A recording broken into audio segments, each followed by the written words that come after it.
All right. So why don't you start us off by telling me who you are, where you are, and how we know each other? Okay. I'm Elli Perry. I'm a musician, a visual artist, a clinical herbalist, and a health justice activist. And I am on the border of Mexico. It's right out there. I'm closest to a tiny little ghost town called Terlingua, Texas. And we know each other, I think, as many of your guests do, through James Maple. From Quite a when lot he of and them, I as it toured turns out. together. Yeah, that seems to be a repeating theme. I guess he can Yeah. take credit for a lot of us, but I'm still taking credit for Zach Schmidt because I am the one who introduced him to Maple and consequently to everybody else. So I get Schmidt. Huh. No kidding. Well, I hope Schmidt will join us in a little bit. Tell us a little bit about your living situation because it's a little bit different from the other people I've talked to. Yeah, it is. I live in an RV. And I live down here on the border in the winters every year. It's my third year doing that. And then the rest of the year, I either migrate or tour. The last 2 years have been migrating to northern Colorado, and I play a lot in the Rocky Mountain region. This year was supposed to be a touring year, and that clearly is not happening now. So I was supposed to be on a plane to Europe in 48 hours. And now I'm here in the increasingly hot desert for the indefinite future, but I'm fine with that. Yeah. Yeah. It's getting to be like 100 degrees in the daytime there, right? Yeah, we had our first couple of days that were over 100 last week. This weekend has been a nice little cool spell. It's, mid 80s today. Oh, good. But it's actually been really nice yesterday and today.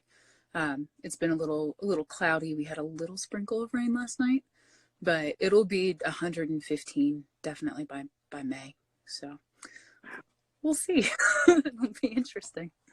Well, listen, I know that you have some things you want to talk about that are not music related. Let's start with those music things real quick first. Is there anything you've been listening to that to get through this, or have you been making your own music? What are you doing music wise down there? Yeah, I've been a bad musician who hasn't listened to a lot of music. It's okay. But it's, I, like everybody, have been riding the emotional waves of this thing. And it's just tough to take a lot in emotionally. And music is generally that for me, an emotional thing to take in and process. You in one of your earlier guests talked about how it usually takes you a long time to sit with a record. You're not somebody who like throws it on, listens to it, and moves on to the next thing. And I too am not by any means a fast consumer of music. Mm-hmm. So I think just with the mental and emotional processing load, I haven't been taking much in. I've been listening to a lot of Prince when I work out. Good. Because I've determined that I need to just like walk out into the desert and dance for a long period of time. So Prince. I always feel like whatever the question is, Prince is the answer. I completely agree with that. In all spheres of life, Prince is the answer. So That's been my answer lately. So tell me how you're passing the time in the desert during these circumstances since your plans have changed. Yeah, I'm passing a lot of my time by trying to take stock of my immense privilege in this situation. You and I just had a phone date catching up about a week ago, and I told you this, but I am grieving the change of my future plans, like just about everybody is. I was supposed to be on tour. I was supposed to be in Europe. I was supposed to be doing a record next month. And I have no idea if and when any of that is going to happen now. And I don't foresee those plans being resumed anytime in the near future. But that aside, that grief for the future, I'm immensely blessed in the fact that my day-to-day life here in this place is virtually unaffected. I live in an incredibly remote area. I see more fossils than humans on a daily basis anyways. Being really remote and really isolated and having incredibly limited access to resources, I already have to do things like buy groceries a month at a time, do a lot of food processing and storage and preparation. And so I don't know, when I'm here, I'd like hike with my dog and make art and don't really see people, and none of that has changed. So I know almost no one who can say that about their day-to-day life right now. And I'm thousands of miles away in every direction from every person that I love, except for my husband who's here with me. And I don't know another person who can say that. So I feel astoundingly privileged for that, because I think a lot of people are experiencing trauma and grief as their stability, their day-to-day routine has just disappeared.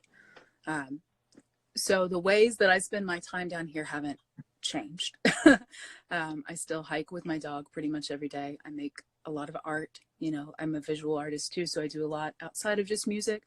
And I have been playing and writing some. I had planned on doing 2 records this year, and I can tell you a little about them if you want to know about them. So I'm still gradually writing away at one of them.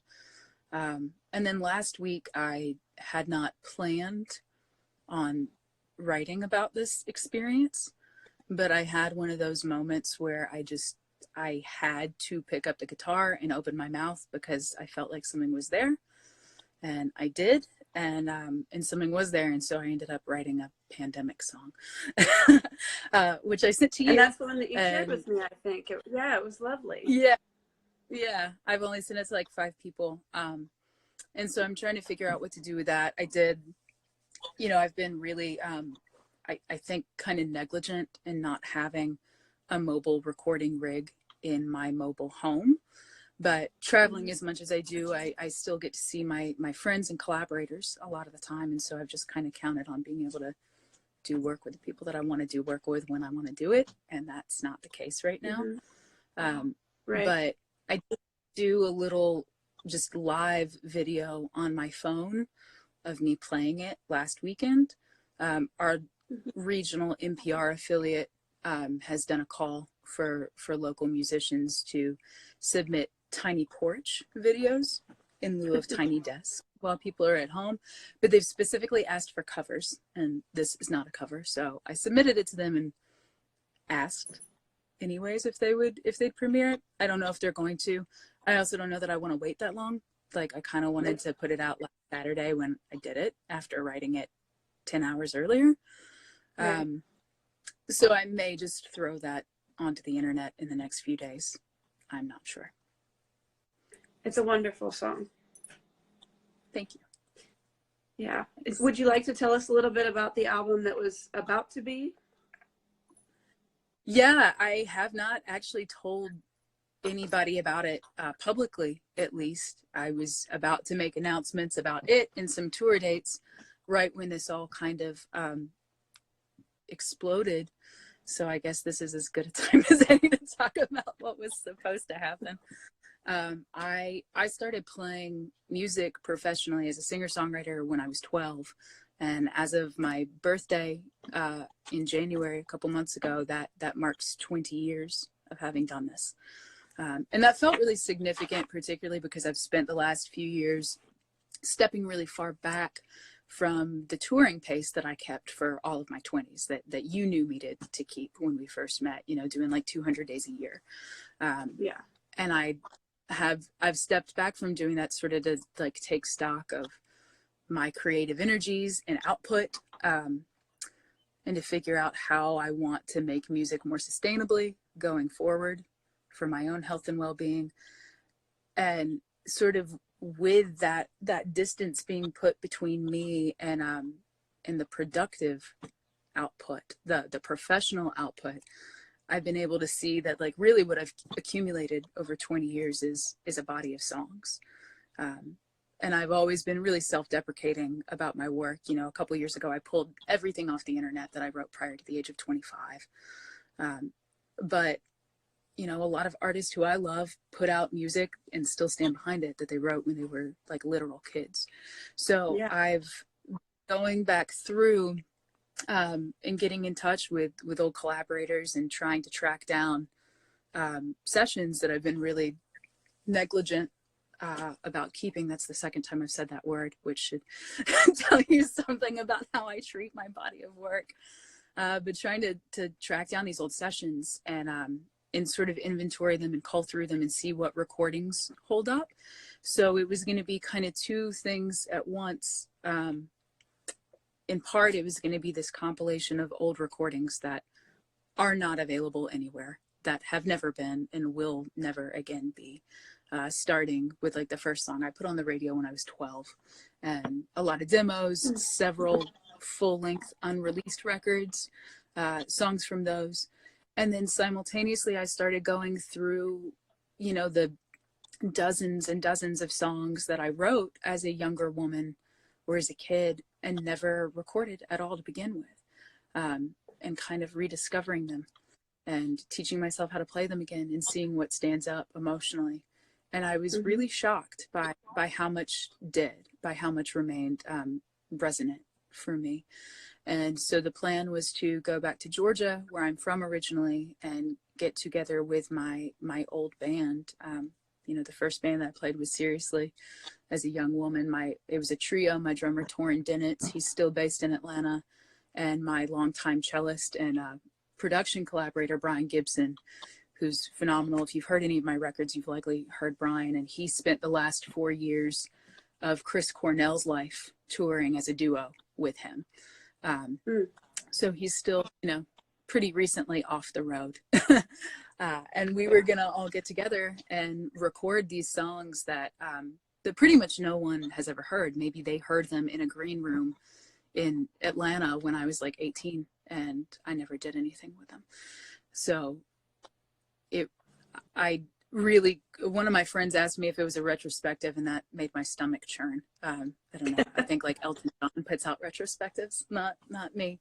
But it was going to be a compendium of these old recordings and then old songs, which I found even in light of the fact that I'm not recording them now, it's been a really interesting creative exercise to revisit work that I did as a younger person and try and find not just an emotional connection to it, but some compassion for that young person who I once was, whose work I've really, really devalued over time. So that was supposed to be coming in May, and then its release in some form or fashion that we hadn't fully worked out was going to help to fund, in part, my next LP of new original material, which I had planned also to record before the end of the year. So we'll see if any of that happens ever. I hope that it does. I really sincerely do. Thank you. Yeah. Switching gears a little bit, you had wanted to talk about mutual aid a bit. Why don't I just give you the floor to kind of do that and say what's on your mind? Yeah, I don't want to hijack the purpose of these conversations, but I know that part of what you want people to do is talk about what's important to them right now, and how you can support the things that are important to them. So although my work as a musician, a recording artist, and touring artist is kind of put on hold in certain ways because of this, the tangential work that I do as an herbalist is really in full swing. And I always kind of joke that I live these dual lives. You know, my musical peers don't know that I'm a clinician, and my herbal peers don't know that I'm a professional musician. But I've been trying to integrate that work more and more because it's a huge part of my life now. So I'm involved in a nonprofit, and have been well prior to this event, that organizes and operates free herbal clinics for medically underserved communities.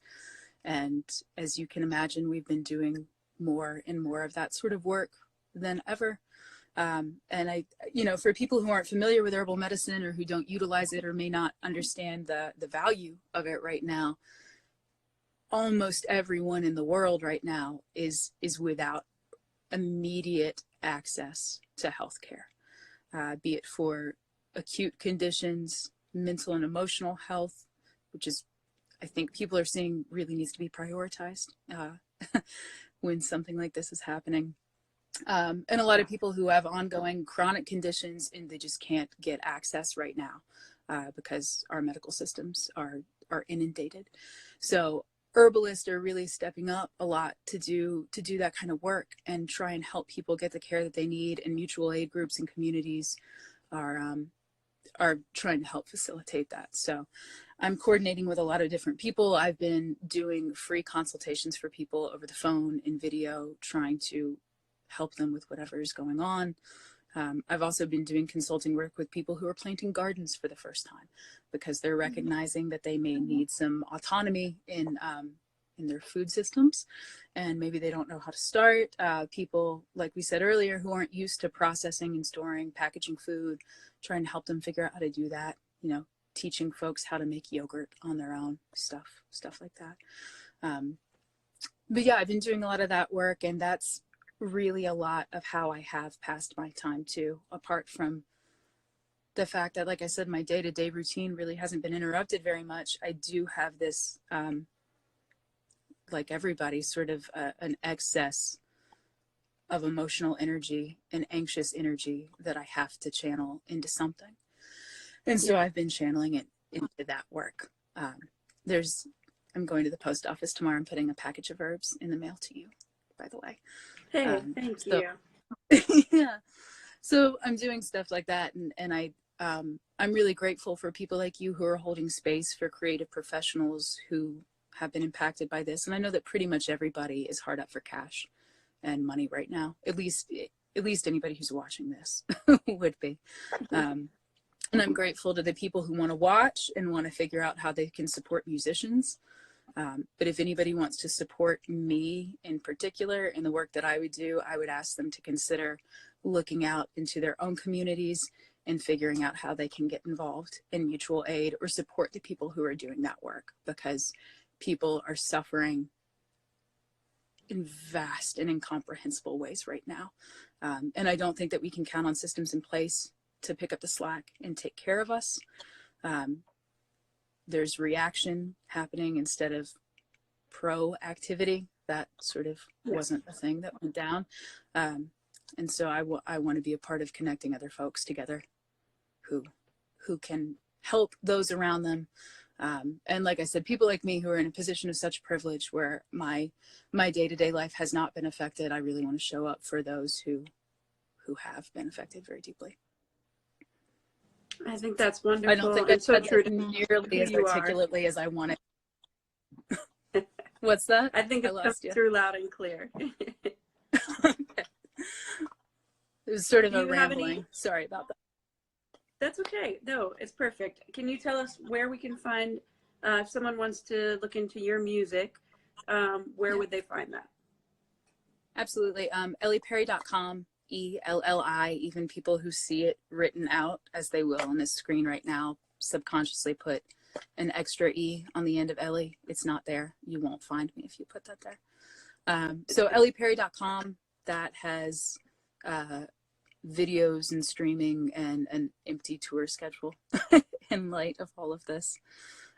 Here on Instagram is probably where I'm most active because I hate social media and I just kind of don't do it.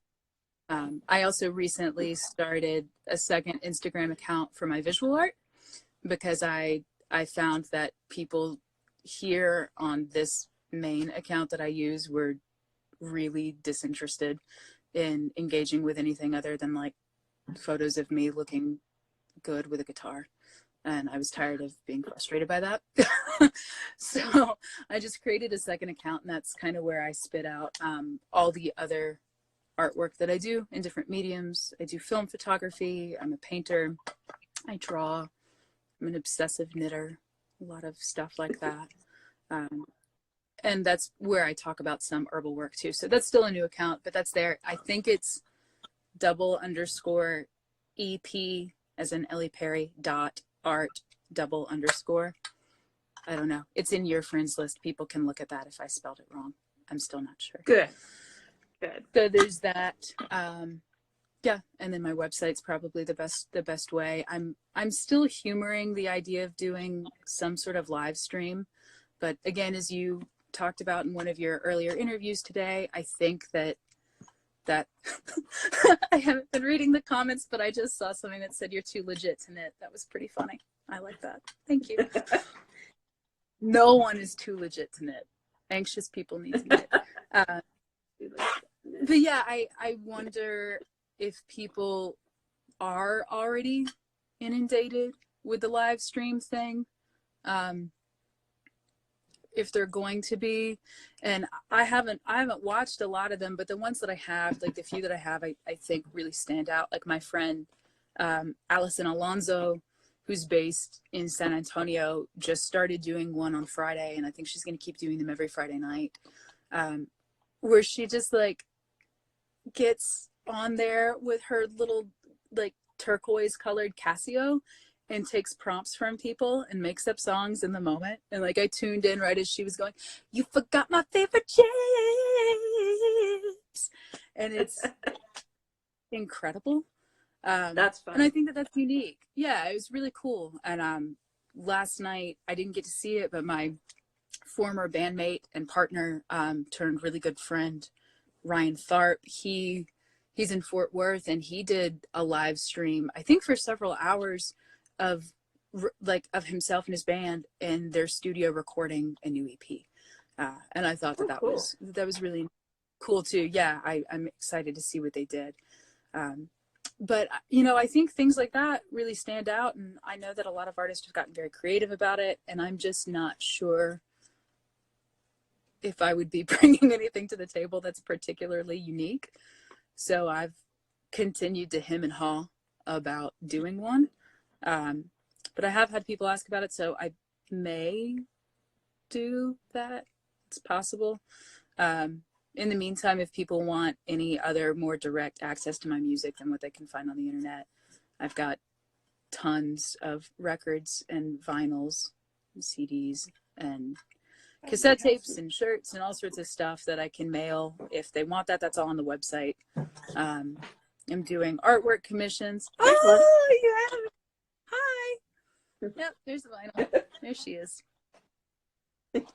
Right next to Roy Orbison. Yeah. That's the company I prefer to keep. Yep, between Roy Orbison and Joe Pug. It's a good place to be. That's a great place to be. Have you ever listened to my version of Crying and Roy's back to back? I certainly have. That's one of my all-time favorite songs. Pretty great. Mine too. I love that you covered that. Sweet. Yep. Yeah. That was fun. Yeah. So that I don't know if I even answered any of your questions now. I think you answered them very well, and I really appreciate you taking the time to do this. Looks like my friend RJ in California is going to check out your website when we're done here. Good job, RJ. Thanks, RJ. Appreciate it. For everybody who's listening to this, I'm going to be back at 5 o'clock. I'm going to be talking to Jesse Smith from Smith & Whedon, and when we're done talking, I will loop Seamus, his bandmate, in Seamus Whedon. I believe they're still in the same house. They're roommates, but one of them is self-quarantining. I'm looking forward to hearing the story of what exactly happened, but I'm also very much looking forward to talking to the two of them. And then I'm going to do this every Sunday until we're allowed to leave the house again. So just keep an eye on my Instagram page for the schedules each week. I have next Sunday, which is Easter Sunday, almost completely lined up. And Elli, I really appreciate you taking the time to talk. Thank you so much for having me. Thanks for letting me ramble. And for people listening out there too, apart from supporting the musicians here, going back to my previous tangent, if people are in need of herbal support, of healthcare support right now, feel free to contact me. You can send me a message. And if I can't help you with myself, I can get you linked up with a really wide network of people that are trying to offer free or sliding scale support to folks who are in need right now. So that's important. I want people to know that that's a resource. Thank you so much. I appreciate what you're doing. I appreciate you. and I'm glad to get an opportunity to talk to you a little bit more. I appreciate you, and I'm happy I get to see your beautiful face. Thank you for doing this every Sunday. It's been a lot of fun to watch these. Sure thing. Thanks for tuning in. Hey, talk to you I know soon. you have to go, but are you okay? That's okay. How are you? I didn't ask how you are. I'm sorry. How are you? You're so sweet.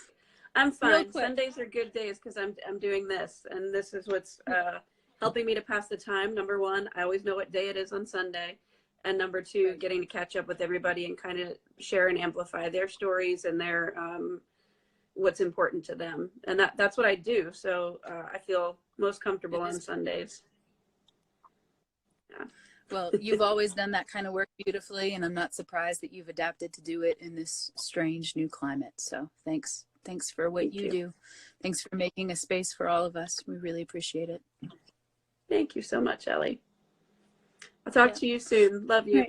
I love you. Talk to you soon. Bye. Bye. Bye.